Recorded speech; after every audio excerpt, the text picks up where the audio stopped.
The enchanting elephant tree. My experience with Operculicarya Decaryi.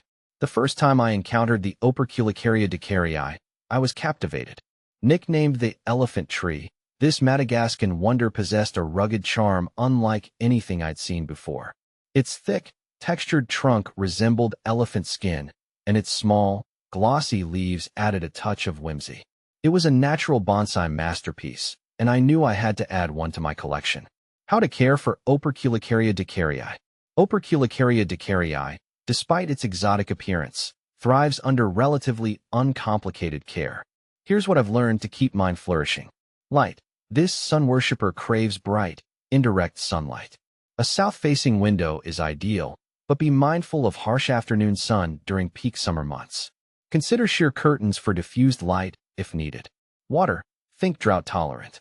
Water deeply when the soil feels completely dry to the touch, allowing for thorough drainage. Overwatering is a surefire way to invite root rot. Soil.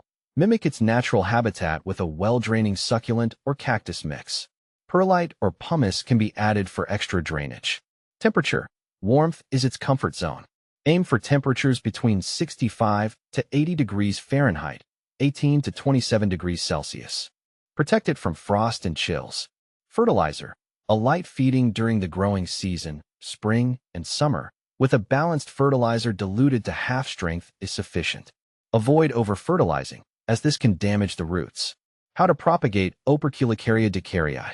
There are two primary methods for propagating Operculicarya Decaryi. Woody cuttings. This method requires patience, but the reward is a new elephant tree that's a genetic replica of the parent. Take cuttings from healthy, non-flowering branches during the spring or summer. Allow the cut end to develop a callus, a hardened protective layer, for a few days before planting in a well-draining cactus mix. Keep the soil slightly moist but not soggy, and provide bright, indirect light. Rooting can take several weeks, so be patient. Root pieces. This method is faster than using cuttings, but may not always be successful. During repotting, carefully remove a healthy section of the tuberous root. Plant it in a well-draining cactus mix, ensuring the top of the root is slightly exposed. Water moderately and maintain bright, indirect light. New growth should emerge in a few weeks. The art of bonsai, shaping my elephant tree. Operculicarya Decaryi's natural propensity for a thickened trunk and interesting branch structure makes it a prime candidate for bonsai cultivation.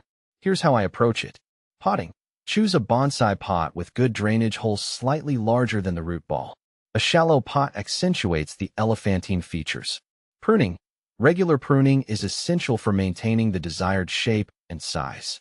Prune during the growing season, spring and summer, using sharp, sterilized shears. Aim for cuts just above a node, the point where a leaf or branch emerges. Wiring. Young, flexible branches can be wired to achieve specific shapes.